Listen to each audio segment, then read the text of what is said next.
Et non, évidemment que non. Ils sont jamais rentrés, pas un seul, évidemment. Pas une seule fois. Ah non, ça c'est sûr. S'il y a bien une chose dont je suis sûr, c'est qu'ils sont jamais rentrés. C'est une question de principe, de bon sens. Hein, C'est une question de survie, d'équilibre. L'équilibre parfait, voilà, c'est ça. C'était l'équilibre parfait. Alors c'est impossible, c'est impossible. Jamais, tous ces fous, tous ces dingues, tous ces malades au chapeau pointu. Jamais ils seraient rentrés, jamais ils seraient rentrés.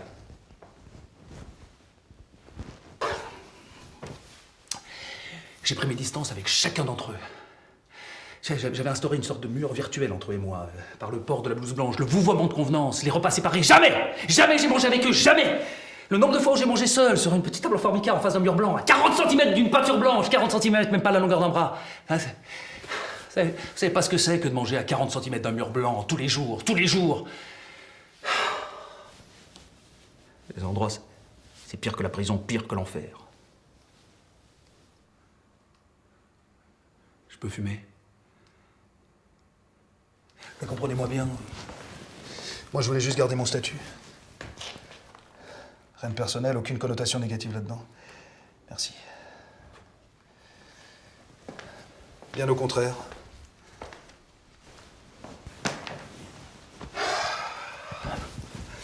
En fait, j'avais instauré un outil utile au respect mutuel. À la pérennisation de nos bons rapports, voilà. En gros, chacun chez soi et les fous seront bien gardés.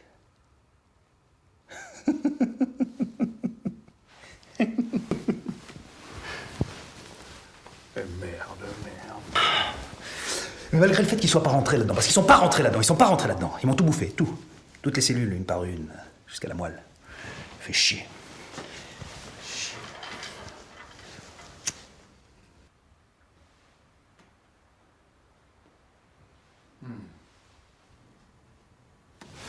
Vous m'auriez vu avant. J'étais beau, j'étais grand, j'étais rapide, j'étais puissant, j'étais énorme. J'aurais pu jouer dans un Marvel. Oui, Marvel. Dans un film américain, en tout cas, j'aurais pu jouer. Cadeau.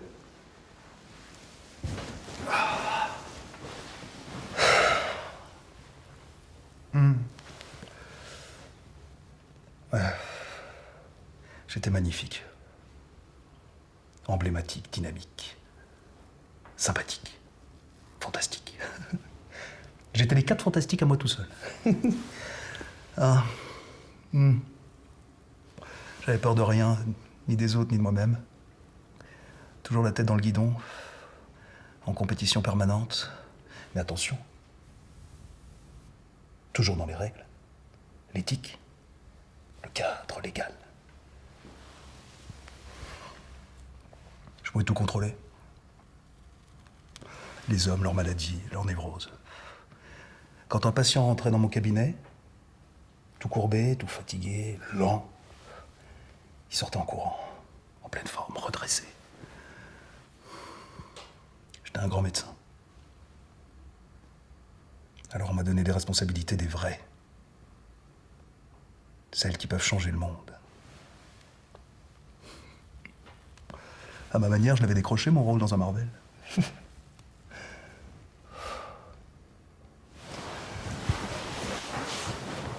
J'ai reçu des aides de l'État, le soutien de mes pairs, et même des tas de gonzesses magnifiques. Que je pouvais évidemment pas refuser. Mais j'étais le meilleur.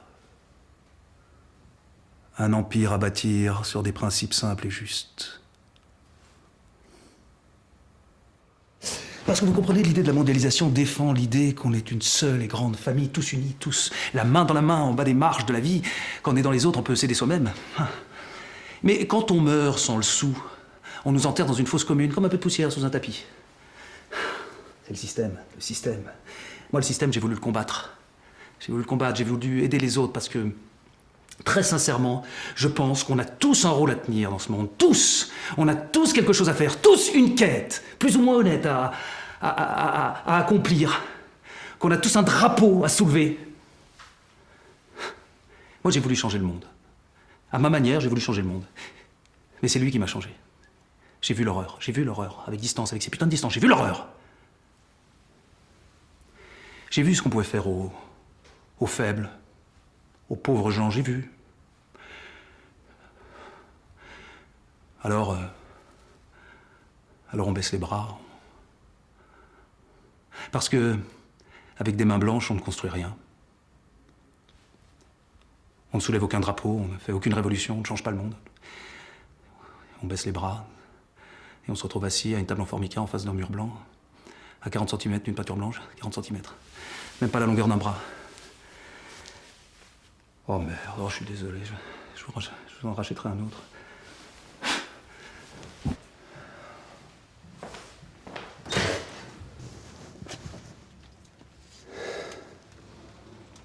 Ah oui, j'oubliais, on m'a diagnostiqué un cancer colorectal.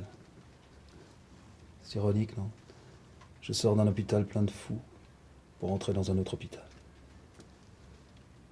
Le cancer du cul, ça pue la merde.